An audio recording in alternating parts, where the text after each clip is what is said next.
For people with disabilities, it has been a long road to achieving equality and adequate treatment in society. Nevertheless, it is important to realize that all people have a beautiful spirit that lies within and a capacity for greatness. Those with disabilities deserve fair treatment and respect. In ancient times, persons with disabilities were often mistreated. In medieval times, those with disabilities were frequently jesters who begged on the street for money. Others were placed in idiot cages as a form of entertainment and organization. In addition, many individuals with disabilities were featured in freak shows or traveling circuses as a form of amusement. It was not until the early 19th century, as the population of persons with disabilities grew, that appropriate action began to take place. Early care for people with disabilities was centered around the family and community. Oftentimes, those with disabilities were placed in almshouses and poorhouses, where they would be fed, clothed, sheltered, but not adequately treated. Hayes Hall, now a part of the University at Buffalo campus, was once part of the Erie County Almshouse. Later, those with disabilities were housed in prisons or institutions in order to keep them from society. Dorothea Dix, an advocate for prison and asylum reform, described the horrible treatment of inmates with disabilities. She stated, "More than 9,000 idiots, epileptics, and insane in these United States, destitute of appropriate care and protection, bound with galling chains, bowed beneath fetters and heavy iron balls, attached to drag chains, lacerated with rope, scourged with rods, and terrified beneath storms of profane execrations and cruel blows." In the 1840s, Dorothea Dix lobbied in Congress and other state legislatures to improve the conditions of persons with disabilities in prisons and asylums.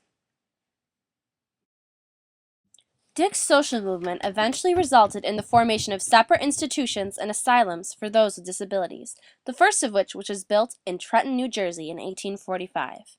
In the mid-19th century, schools for children with disabilities were established in Pennsylvania, Massachusetts, and New York. Most of these schools were highly structured private boarding schools that were quite costly to run. Eventually, state-run institutions and schools were established, such as the Syracuse State School for the Feeble-Minded, which opened in 1855. Such schools had a focus on vocational training, such as wood and metalworking, so attendees could return and be a productive member of society. However, such schools also had recreational activities for attendees, such as dances and pageants. In the past, society believed that individuals with disabilities were prone to criminal activity. Institutions, such as the Newark Custodial Asylum for Feeble-Minded Women, catered to promiscuous women and their offspring. Many individuals at this institution did not have disabilities and were rather prostitutes or bad wives. Over time, institutions moved away from educational goals to merely housing for those with disabilities. Conditions were very poor and there was little staffing. One horrendous example is Willowbrook State School, an institution that was labeled a snake pit by Senator Robert Kennedy. One staff member served approximately 40 individuals. Children would sit in rooms with little stimulation, and the spread of infections, such as hepatitis or skin rashes, was common. The school eventually closed in 1987. Eugenics, or the study of genes and the perfection of the human race, was largely responsible for the segregation of individuals with disabilities from the rest of society.